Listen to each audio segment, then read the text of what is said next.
And welcome to my messy room. Let's see if we can do this in one take.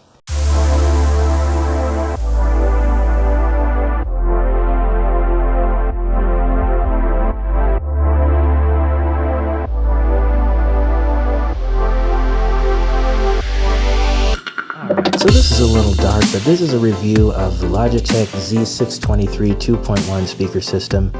I've had this for, again, about 3 years, I would say, maybe almost 4, let's see, 2013, 14, 15, 16, 4 years.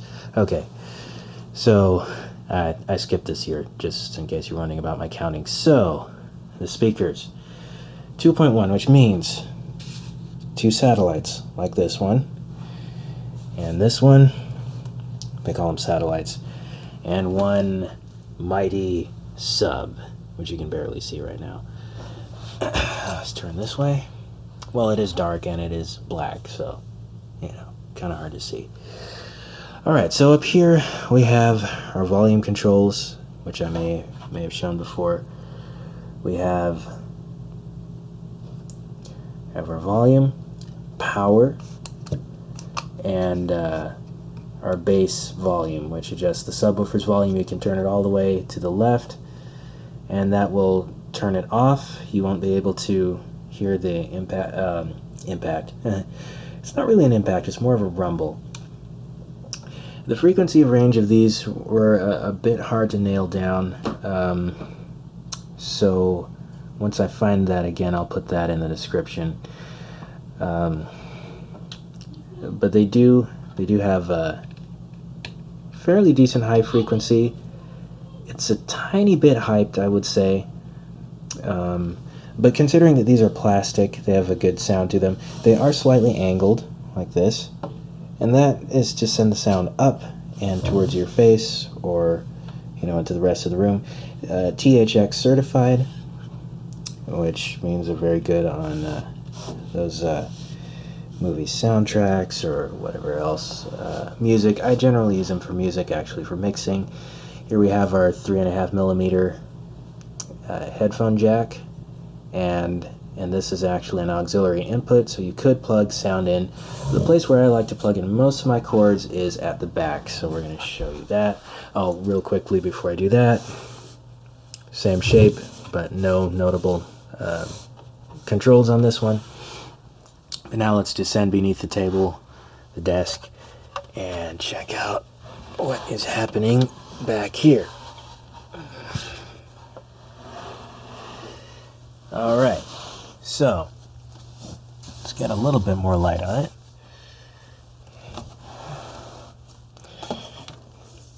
These are your connections. Right here we have, let's get some more light on this, shall we? Just because okay, flashlight. Okay, if I shine this straight down, maybe this will help us. So we have our auxiliary, which I have nothing plugged in right now. These are your RCA inputs, and you have a 3.5mm, and then you have the connection for the right speaker. This one is thicker because it has all the controls for the system. And down here we have our left speaker. So if I were to unplug them, you'll actually see them a little better. So let's okay, so auxiliary once again, RCA, and camera's dying. Let's do this really quickly and hope it doesn't die immediately. Okay, so while the camera was charging, I went ahead and looked up the frequency range of these speakers and found that it is 35 Hertz to 2 kilohertz. So that's it's a pretty good range for 1-inch speakers and then a 5-inch sub. Okay, so where were we when we left off? I think we were over here at the connection. So we have our RCAs. This is right and left, and right is red and left is white, and then we have our other, these three are our auxiliary session. Here's your 3.5mm regular headphone type jack, or also known as 1/8 inch. And then we have this sort of connection, which is almost like a VGA connection. I believe it's called a... actually, let me not... I was going to say serial connection, but that's the serial connections are bigger. And then we have the left speaker connection, which is kind of like an RCA, but not... Well, it does look like an RCA, doesn't it? Because if we grab an RCA connection... of our RCA connectors here, and if we compare them, they are similar. Okay, so there's that, and then of course we have the power, because this sub is also the amplifier for the system. And so we're going to, if you were to plug these in, you would do so like this, and that is typically how I plug in my computer. And then through this clever routing, I could have technically 3 input sources in here. I've done about 2. I haven't done a third one because I don't really have a third. Well, actually, yes, I have plugged in 3 sources into this. So you can plug in 3 sources into this system, and there's no switching, so they will all play at once. So I use it for stuff that doesn't, like, for example, this is a computer, and then I would plug in the Scarlett here, and then up top in the other 3.5 millimeter connection, I will plug in something like an iPod or a phone. So, but we're not going to use the RCAs now. So I'll throw those to the side, and we'll just begin connecting, starting the left speaker and the right speaker and the 1/8 inch 3.5 millimeter. You've seen this before. Okay.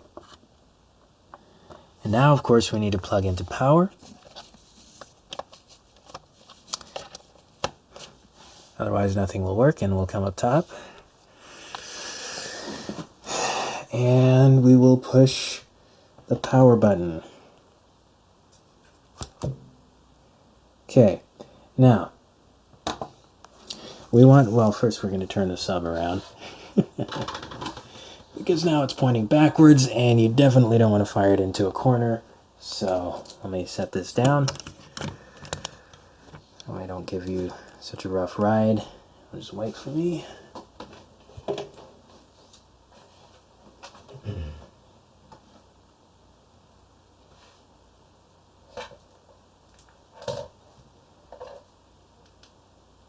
Probably worth mentioning real quick that I have the sub on an isolation pad. Not that it's that important, just, you know, matter of interest. And there it is. It says Logitech right there in the grill.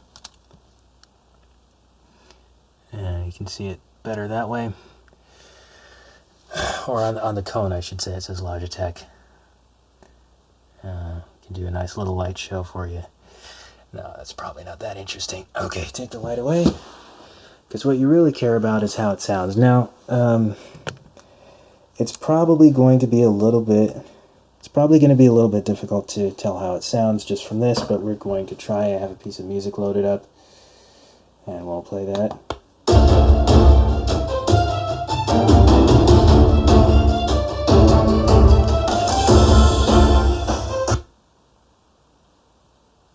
That's a catch up here.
little bit of scratchiness coming from these speakers right now. It gives you an idea of the thunk. And also you can grab the sub here and go like that. So, I apologize, it's gotten dark since I tried the candle this way. Shed a little more light, there we go. So we're going to turn the sub back up.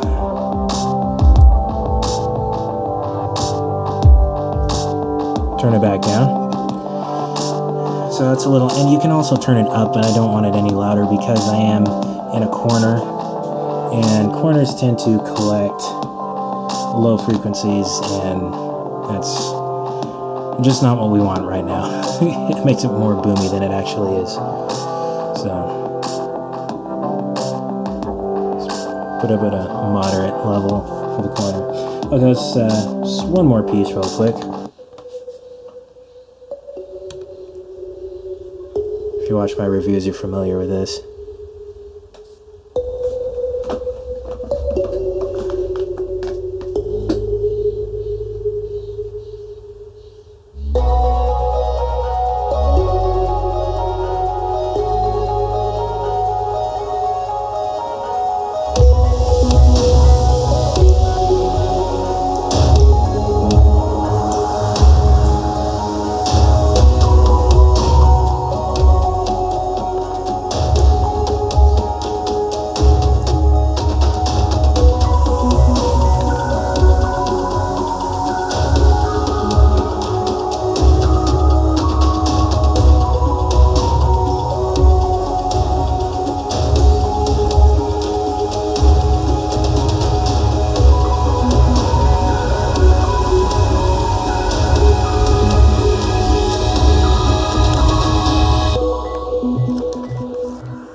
Alright, well, we didn't get that done in one take, but one day, we will.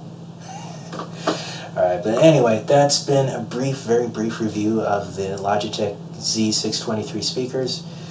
I use them primarily for editing and stuff I do with music. Now, they're not studio monitors, so of course you're not going to get the same quality you would on a...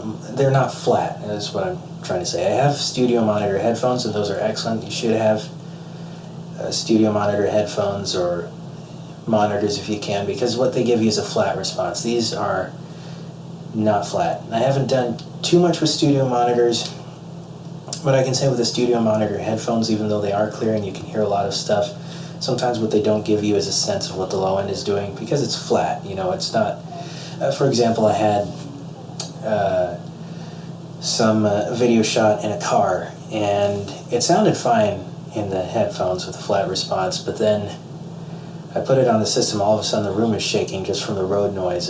Because as good as the monitors were getting all the details, they didn't give me a sense of what the low end was doing so much as people would hear it on their televisions or other stuff. So I guess you could call these my real world speakers, which is why I'll probably always hang on to them, even once I do work my way up to studio monitors. So yeah, that's they're good. Once again, 35 hertz to 2 kilohertz, a good frequency response considering the size of these things. I mean, you got 1-inch tweeters and 5-inch sub.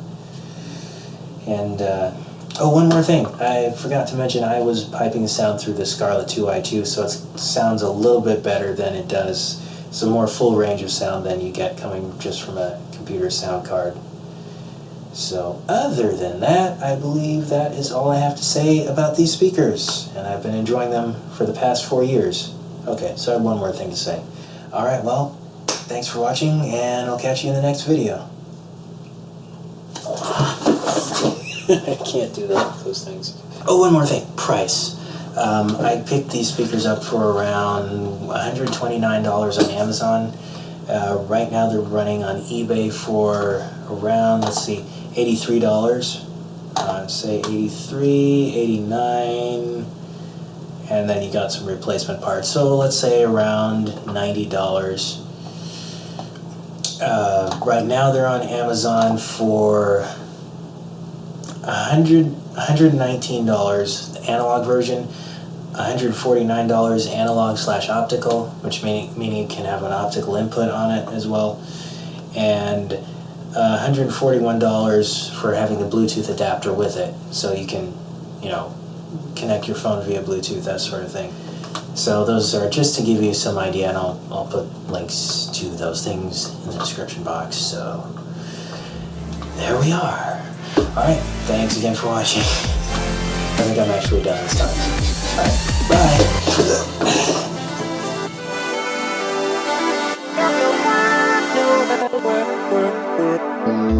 bye.